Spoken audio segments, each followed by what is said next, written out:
हर रोज एक नई कहानी देखने के लिए चैनल को सब्सक्राइब करें और बेल आइकन दबाना ना भूलें। मनोज अपनी पत्नी उमा से चिल्लाते हुए बोलता है। अरे तुमसे कितनी बार कहा है कि मुझे पूरा हिसाब दिया करो कि पैसे कहाँ इस्तेमाल किए हैं और कैसे इस्तेमाल किए हैं। पैसे कोई पेड़ पे नहीं उगते हैं जो तुम उड़ाती रहती हो, समझी? मैंने घर के सामान के लिए ही पैसों का इस्तेमाल किया था और घर के सामान में ही पैसे लगे हैं। वो तेल इतना महंगा था, 10 रुपए फीट ज्यादा हो गया, इसीलिए बस उसमें लग गए। अरे इतना महंगा तेल क्यों ले रही हो? घर में ही तो तेल का इस्तेमाल करती हो। क्यों? तुम्हें क्या, तुम तो बस पैसे उड़ाने से मतलब है ना, क्योंकि तुम्हें थोड़ी ना पता है कि पैसे कैसे कमाए जाते हैं। मुझे माफ कर दो, अगली बार मैं छोटी से छोटी चीज आपसे पूछ कर ही करूँगी। हमारी शादी को इतने साल हो चुके हैं, एक इतना बड़ा बेटा भी है हमारा, लेकिन अब भी तुम्हारी आदत नहीं सुधरी है। तुम्हें माफ कर दूं ताकि ये गलती तुम दोबारा कर सको, दोबारा से दोहराओ। नहीं, मेरा मतलब वो नहीं था, आप गलत समझ रहे हो। तुम मुझे गलत बता रही हो? तुम ऐसे नहीं समझने वाली हो। एक काम करो, जो तुमने मेरा नुकसान किया है ना इतने पैसों का उड़ाकर, अब यही सारा सामान अपने मायके वालों से मांग कर लेके आओ, तब जाकर के मानूंगा मैं तुम्हें। आप फिर मुझे मायके जाने के लिए क्यों बोल रहे हो? अभी कुछ दिन पहले ही आपकी मांग को पूरा करने के लिए मैं मायके गई थी और अब फिर आप मुझे मायके भेज रहे हो। मेरी माँ बूढ़ी हो चुकी है। तुम्हें अपनी माँ का बुढ़ापा तो दिखाई दे रहा है, लेकिन अपना और मेरा बुढ़ापा दिखाई नहीं दे रहा। क्यों? अरे हम भी तो बूढ़े हो रहे हैं, बुढ़ापे में भी बाहर काम करूं, है ना? और तुम अपने मायके वालों की डिमांड पूरी करो। नहीं, मैंने आज तक एक तिनका भी अपने मायके वालों को नहीं दिया है। आप कैसी बातें कर रहे हो? बल्कि हर बार मेरे मायके वाले ने आपकी डिमांड को पूरा किया है, ये बात आप अच्छे से जानते हो। अच्छा, तो मतलब तुम्हारे मायके वाले मेरी डिमांड को पूरा करते हैं ना? तो ठीक है, एक काम करो, अभी निकलो मेरे घर से, और जब तक मेरी डिमांड पूरी ना हो जाए तब तक वापस मत आना यहाँ पर। मनोज इतना बोलकर उमा को घर से जाने के लिए बोल देता है। मनोज का स्वभाव ऐसा ही था, वो बहुत ही लालची था और बस इसीलिए ही अपनी पत्नी को छोटी छोटी चीजों के लिए मायके भेज दिया करता। उमा भी बेचारी अपने पति की हर डिमांड को पूरा करती। कुछ दिनों बाद उमा वापस से अपने घर आ जाया करती। एक दिन उमा घर का काम कर रही होती है और मनोज अखबार पढ़ रहा था।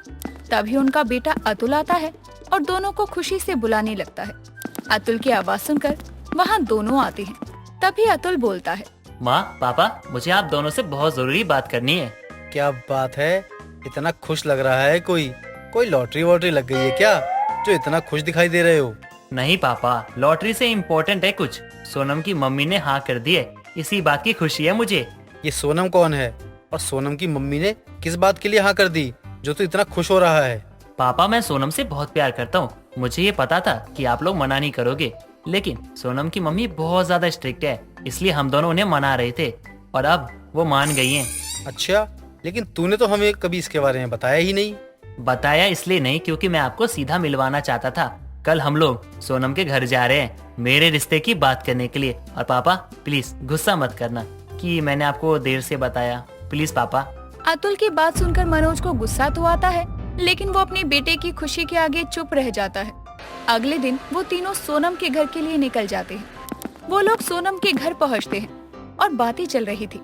तभी मनोज सोनम की माँ शीला से बोलता है, बहन जी, हमें तो आपकी लड़की काफी पसंद आई, लेकिन वो क्या है ना, हम शादी बड़ी धूमधाम से करना चाहते हैं। इकलौता बेटा जो है हमारा ये। जी, समझ सकती हूँ मैं कि आपकी बहुत इच्छा होंगी अपने बेटी की शादी को लेकर। जी बहुत है। और देखिए, यहाँ के सबसे बेस्ट शेफ को बुलाना और बैंक्वेट हॉल में शादी होनी चाहिए। लेकिन अंकल जी, हम सोनम, कोई बात नहीं, अब मेरी भी तो इकलौती बेटी है। अगर ये धूमधाम से शादी करना चाहते हैं तो मेरे भी कुछ ऐसे ही सपने हैं ना। भाई साहब, आप जैसा बोल रहे हो जाएगा वैसा ही। आप हमें सब बताते रहना क्या क्या करवाना है और कैसे करवाना है। शीतल अपनी बेटी के लिए शादी का समझौता कर लेती है और जिस हिसाब से मनोज चाहता था कि उसकी बेटी की शादी हो वैसे ही होती है। कुछ दिनों बाद सोनम शादी करके घर आती है। शादी को अभी कुछ ही दिन हुए थे कि तभी एक दिन मनोज सोनम को बुलाकर बोलता है, बहू, ये देख तो जरा, प्रेस खराब हो गई है। पापा जी, शायद ये बहुत पुराना हो गया है, इसीलिए खराब हो गया है। नया मंगवा लेते हैं।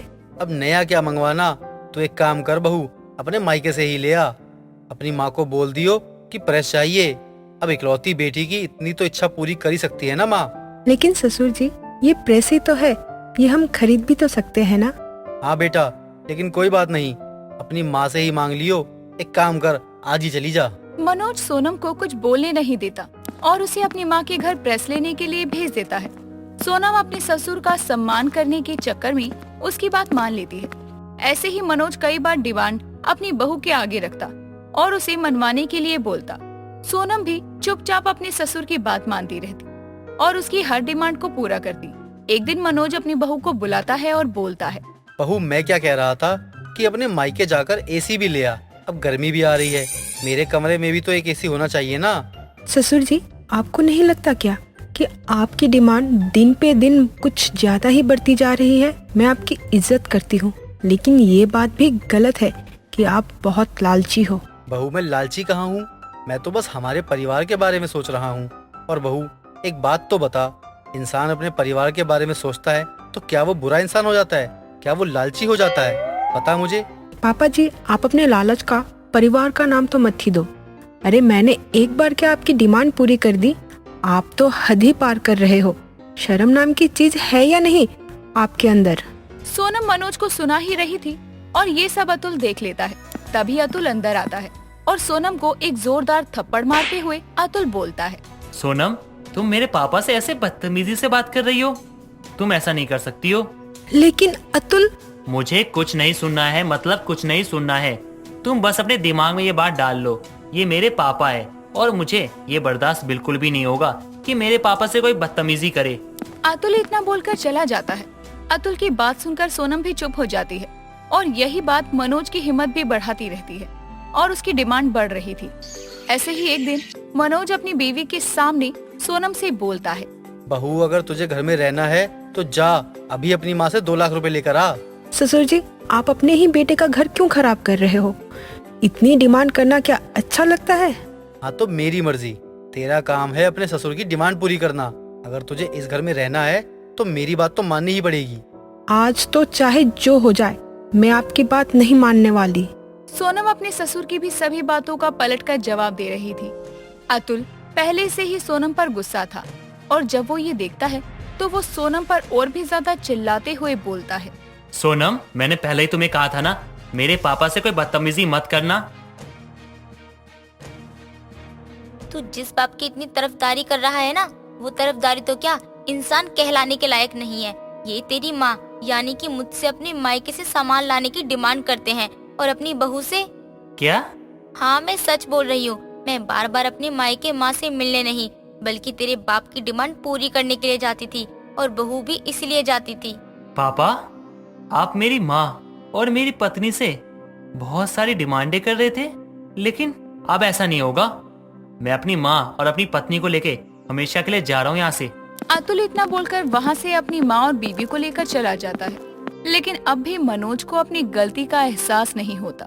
दोस्तों, अगर आपको ये कहानी पसंद आई तो इसे लाइक करें, शेयर करें और कमेंट करके बताएं कि कहानी में आपको सबसे अच्छा क्या लगा।